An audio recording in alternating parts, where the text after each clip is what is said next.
And he was, in a sense, saying the direction in which the monarchy should go. I don't think that that was out of place or exceptional or likely to cause anybody any heartache. Being a royal biographer, do you think what Earl Spencer said can in any way change this monarchy? I think his words will be very carefully weighed and considered, just as the Queen's words last night will be weighed and considered. There is a great debate going on, in a sense, about the monarchy. What I think this occasion shows is the extent to which the British people, whether they're right or wrong is another matter, but the extent to which they are attached to and relate to the whole strange royal phenomenon. This is a very royal occasion. It's a very personal occasion as well. The two are combined. And Britons who have been waiting for hours upon hours along the roadway leading out of London are now having their last opportunity to applaud, to look, to reflect, to salute, and yes, to toss what we see, flowers, which have so scented the air, not only here in London, but throughout this great country.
Between London and Northamptonshire, 77 miles.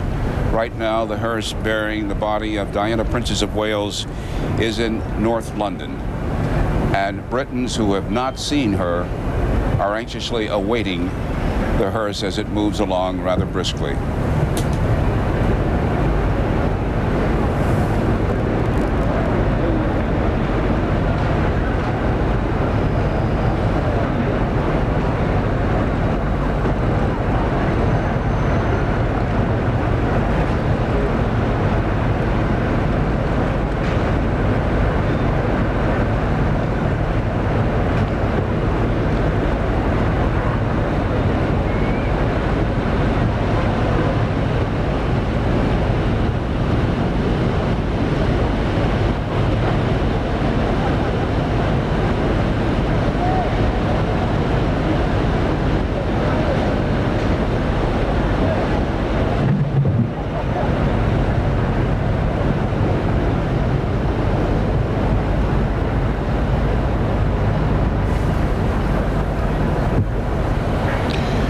Sadler is at Westminster Abbey.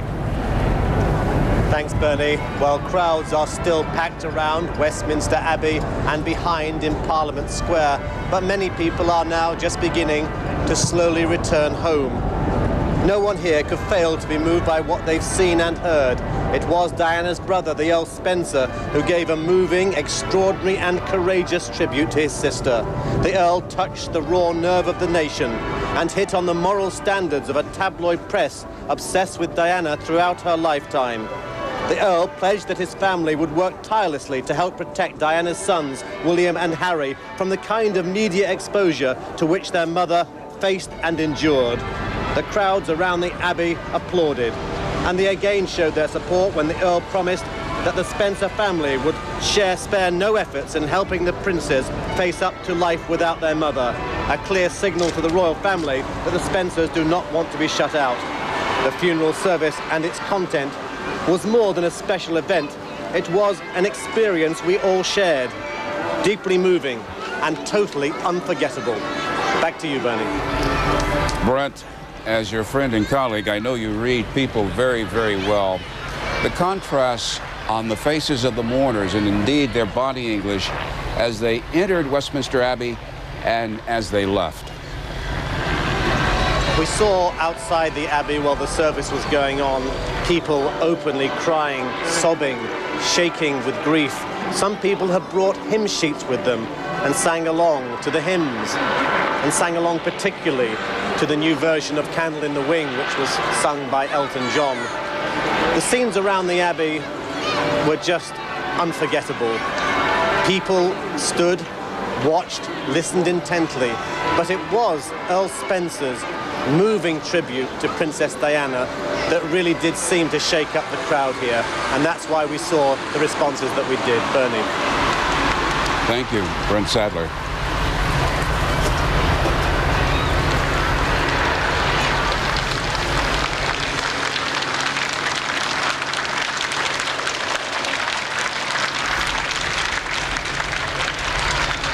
We now continue watching the hearse bearing the coffin of Diana, Princess of Wales, in North London as it proceeds rather briskly now, passing the throngs along the roadway to the sound of heartfelt, genuinely heartfelt applause.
All over the world, people are thinking, reflecting on what they've seen and heard that originated here from Westminster Abbey. Among various elements in this exalted ceremony, this exalted send-off for Princess Diana, was Elton John.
motorcade now has just entered Motorway 1, and this is the fast corridor to Diana's ancestral home in Northamptonshire. Back outside Buckingham Palace, Richard Blystone.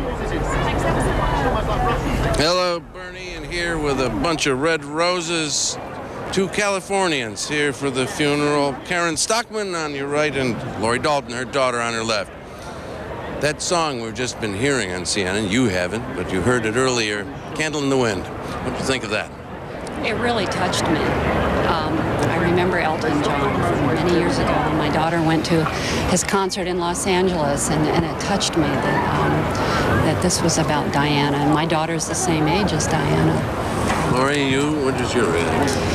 Well, the song obviously was originally written for Marilyn Monroe, who I didn't really have much of an association with, being she died sort of before I. Excuse me, I'm going to interrupt you a second.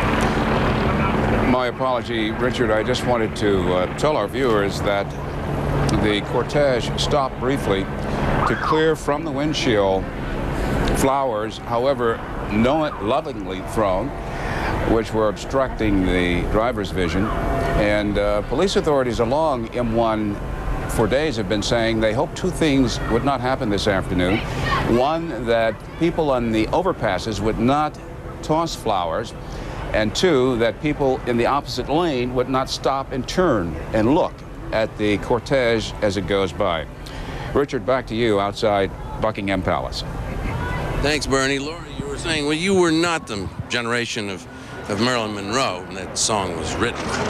No, but I am exactly the same age as Princess Diana, and it just seems so appropriate that that song was rewritten for her.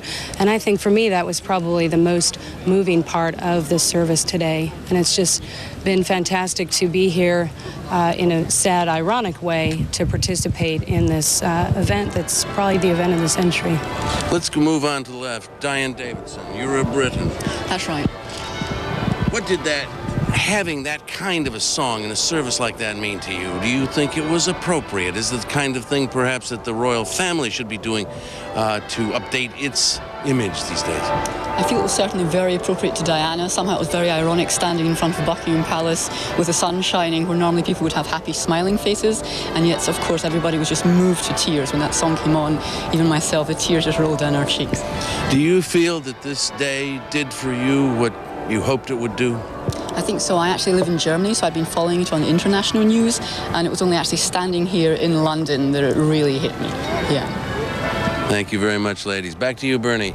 Thank you, Richard Blystone, outside Buckingham Palace. For all our viewers watching around the world, if for some reason you did not have an opportunity to hear and to see the funeral service for Diana, Princess of Wales, in just a very short while, we're going to replay it in its entirety. I am honored to have next to me someone who knew Princess Diana, and she is a sister of the journalistic cloth. Barbara Amiel is of the Daily Telegraph. Barbara, please bear with me. We're going to pause for just a moment, and when we come back, we want to hear your observation about a difference in generational mourning. Thank you, Bernie. Quite welcome. We'll return to London in just a moment. Please do not go away.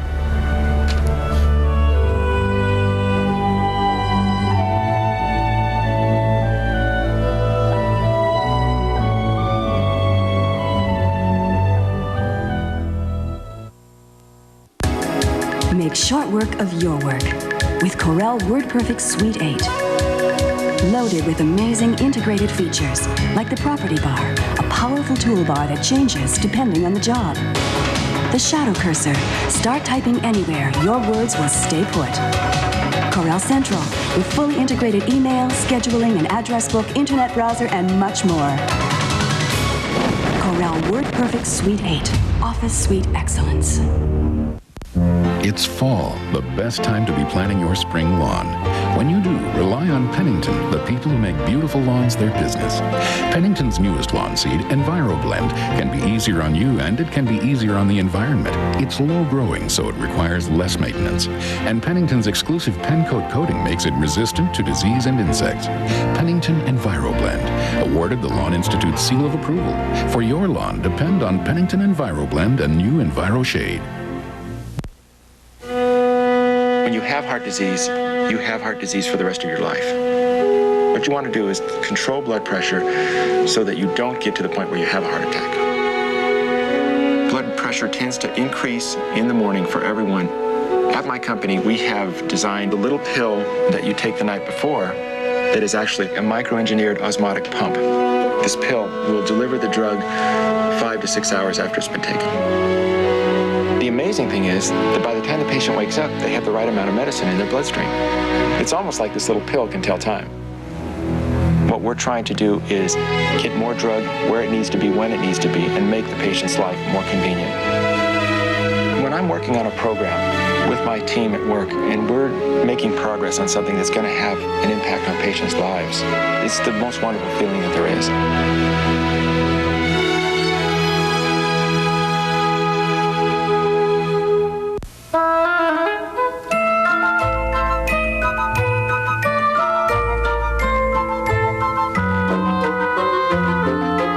It's a first from the dream makers of Disney.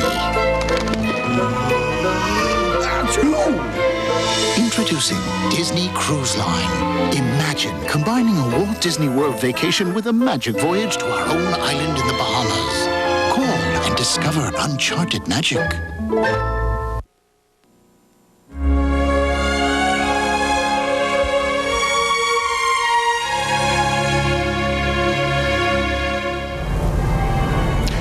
Princess Diana is going home. She is on the motorway number 1, M1 as they call it here in Great Britain.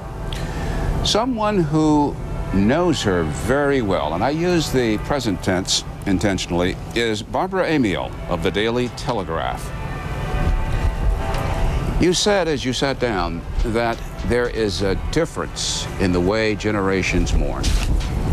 People like myself, Bernie, grew up after World War II in the 1940s, before Diana was born, and we were taught, as the Queen was married and then coronated, that we grieved privately, that grief was something you did with dignity, rather like an animal who's wounded and goes into the bushes. And there's been a lot of criticism, particularly among the younger people in England, who felt that the royal family didn't express their grief publicly enough. And it was simply, it's a generational difference in how to cope with something very, very tragic. And I think in this service today, the royal family gave the British what they needed. They gave people like me that feeling of privacy, dignity, and splendor in Westminster Abbey. They gave the younger people Elton John, who Diana loved. But Diana had another side to her, too. Her favorite hymn was played in there, and it wasn't an Elton John song. It was I Vow to Thee, My Country. She was a person with a genuine religious streak to her, and more than just what you might call a daytime TV princess, letting it all hang out. Why do I think that you are convinced that Diana would have simply relished what happened inside Westminster Abbey? Well, why shouldn't she? She had a relationship with the media and the press in this country which was quite unique. I think it was unfortunate that Earl Spencer, whose grief we can all understand, turned his eulogy into something of a battle cry against the media, because Diana both disliked them, she wanted them with her on Tuesday when she was doing something and looking good, and she didn't want them on Wednesday when she was doing something private. There was this ambivalent relationship, and I think that Diana would have probably rather liked to have seen the editors of some of those tabloids there, and she would have loved the spectacle. She would have loved to have seen the royal family finally opening up their hearts in a way that was very difficult for them, and she would have loved the crowds and the flowers, and it would have been a marvelous day. It's a tragedy that she knew in her heart how much she was loved, but she never lived to see it in actual fact. She never lived to see the royal family come around to her way of doing things. But wouldn't she have clenched her fist and thrust her arm into the air when her brother said, in effect, my words, not his, there should be a cordon sanitaire around Prince William and Prince Harry? Paparazzi away. I think that she was a devoted and a very good mother. It is not now an appropriate time to start analyzing Diana's flaws or Diana's ambiguities. Now is the time to grieve and give those children and the family the measure of dignity they want. But I think that she would have had a very ambiguous relationship with the paparazzi and her children. She wouldn't have wanted too much interference, but she would have wanted their development noted by the papers. Barbara Amiel, Daily Telegraph. And your friend now, coming down M1 here in Great Britain. We will never have the like again of someone of such glamour, such color, such light, and such life. When we return, a replay of the funeral of Diana, Princess of Wales.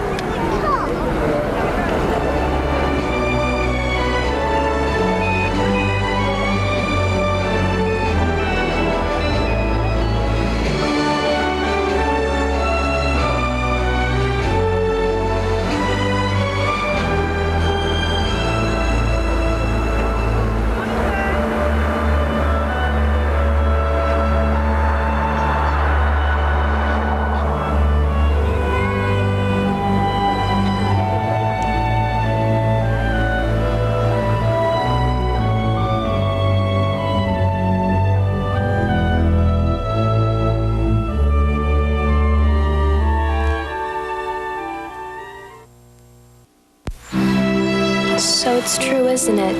You guys really are moving? Yeah. That's just great.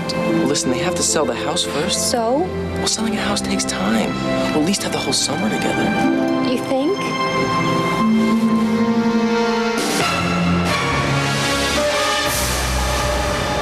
Goodbye. I'll miss you. Our magazine helps shape your home. We can help sell it too. Better Homes and Gardens, Real Estate Service. Let's go! Let's go! Let's go! At National Car Rental, we believe that when it comes to renting a car, there's really only one place to go. Because at most major airports in America, National gets you in your car and on the road fast. So what are you waiting for? Let's go. National Car Rental. Just when you get really good at being a baby, boom, you're a kid. Just when you're an expert at being a kid, you're a teenager. And when you've got the whole teenage thing nailed, you're an adult. Wouldn't it be nice to enter a new stage of life as wise as when you leave it?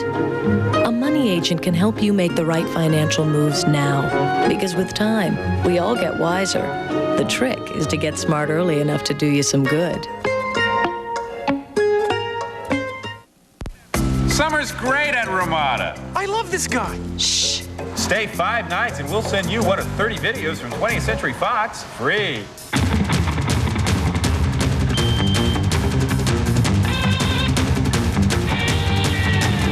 Wow! Quiet. Hey, I'm working here. Sorry.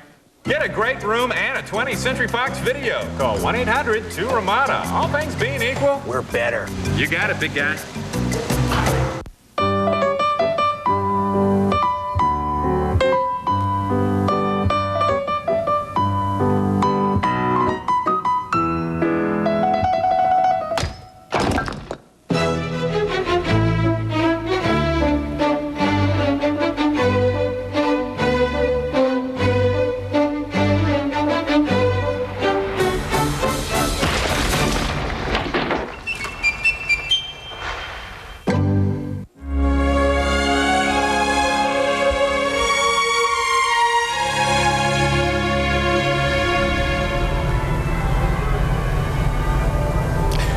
Westminster Abbey on this brightly lit Saturday afternoon.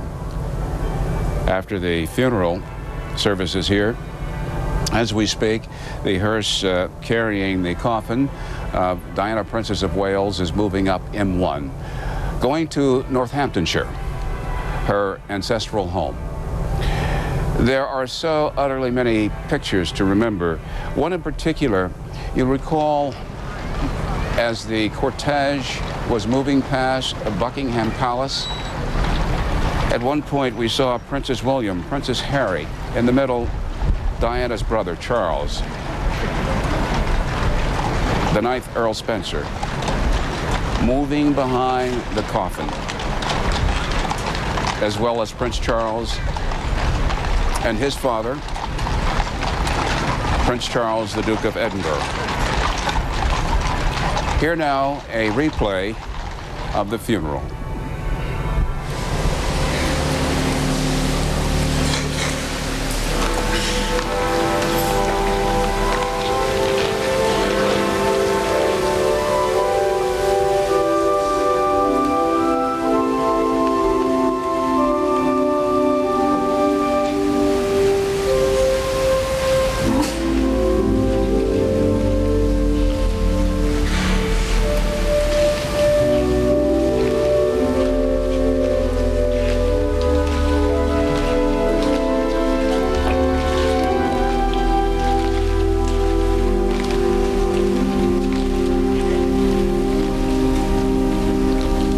The funeral cortege entering through the great west door is now in Westminster Abbey. All are standing, now moving slowly past the tomb of the unknown soldier once they step off.